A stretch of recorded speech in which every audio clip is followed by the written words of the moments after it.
Guys, I am obsessed with this series. It is so good, but it is bringing Mr. Robert De Niro to television. Say what? Mullen, thanks for coming. Madam President, so what's the plan? Congress is authorizing a special zero-day commission, hunting down anyone who aided and abetted this horrific attack. You're just gonna grab people off the streets without warrants. Actually, you are. This is the greatest affront to civil liberties ever attempted. Ex-President George Mullen is not only a wannabe tyrant, he's a deeply troubled man. What was the appeal for you to switch it up, try something new, do something different by coming to TV? No, I was talking to my agent and I said, is there something where I could stay in New York for 5 or 6 months? And he said, well, limited series. Somehow that was what we were talking about. And he introduced me to Eric Newman, and Eric and I spoke about something. He had something, and so he sent me what you call a treatment of it, an overall creation. Overview of the whole story and everything. So I liked it, and I said, this is good. He's smart. It's written very well, and that's how it started. Well, and Eric and Noah both said that you were very involved in the process, so I love hearing that. It comes for all of our heads. Everyone's gonna be in trouble. Do you think he's being set up? Another attack could happen at any moment. I'm worried that you don't have this under control. But I run this investigation, not the White House, not the CIA. If the public finds out how deep this really is,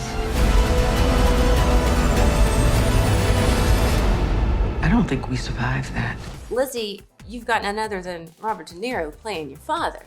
So we got to talk about this. What was that first meeting like between the two of you for this project? What kind of feelings were going through your mind? I think the first meeting was probably at your office. I would think Was so. it? I think that sounds right.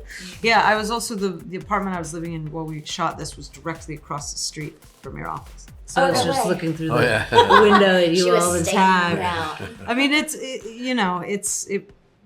every part of making this was a joy, and I don't know if I went into it thinking it would be or needing it to be. I thought it would be an unforgettable experience, but I didn't expect it to be so lovely to make. Like I really Something really so enjoyed intense this. and so thrilling. Yeah. Was lovely. Totally. And I think that a lot of that has to do with Bob setting the tone and with Leslie Linka Glatter, our director, setting the tone. She keeps everybody so upbeat. It's just really rare that on day one, the crew is equally as happy as they are on the final day. Wow. You really don't see that very That's often. saying something. Yeah, it really is. I'm on to you, Georgie. Sir, is there something going on here that you're not telling me about? Prove to me you are of sound mind, or I will tell the country that you are not. The product was phenomenal. So it works to be nice. Turns out. To be inclusive, Yeah. right, amongst your peers and Yeah. your team, everyone from in front of the camera and behind the camera. And it seems like you set the tone just right. So well done, Mr. De Niro. I'm giving you 10 minutes. I want to know how the malware was modified and who controls it. 10 minutes. Look, you got your start 60 years ago. 60 years ago this year, 3 rooms in Manhattan. That's an extra. That was your first time on film. I did the wedding party before that. Oh, dang. I got to check my facts. Start walking around the beach, around the sand for about 6 or 7 times. And then finally you go to the dock where there's this one ray of hope, and you wait for the ferry. And you wait, and deep in the back of your mind you say to yourself, I'd like to take that ferry back to life. And so finally the ferry does come. And you wait anxiously for something to come, something to give you some sort of inspiration. And when it finally comes up, and people walk out, what kind of people walk out? 3 more vegetables and go back up to the house. In 2 years you'll flip. 2 years you will flip. I was 19 when I did the Oh wedding. my Just God. a babe. But when My you mother think... had to sign my contract. No, Wow. she did not. Did she? For $50, and I thought I was getting $50 a week, but she said no, it's $50. She said, Bobby, it's a That's it. one-time Oh my thing. God. She had to sign it for me because I wasn't even. How many weeks was it? It was about 8 weeks. For $50. $50. And look at you now. Did you think it would be turn into a career that would last 6 decades? I don't know. Look, I was always optimistic about things.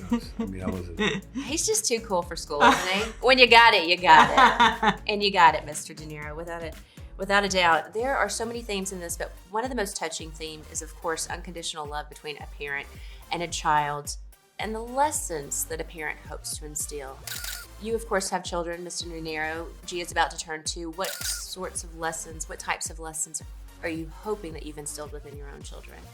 Oh, a lot of things, depending, but things never turn out quite the way you want them to, the way you'd imagine them to turn out. So you have to be prepared for that with everything, the whole situation, all the kids, my situation. It's just different, and I got to be ready for, Ready to pivot at any time? Yes, yeah. And certain things I like to say to them about advice, especially being children of someone in my situation, so that they understand how to put it in perspective. And you got to instill those lessons young. And you were doing just that while you were filming this.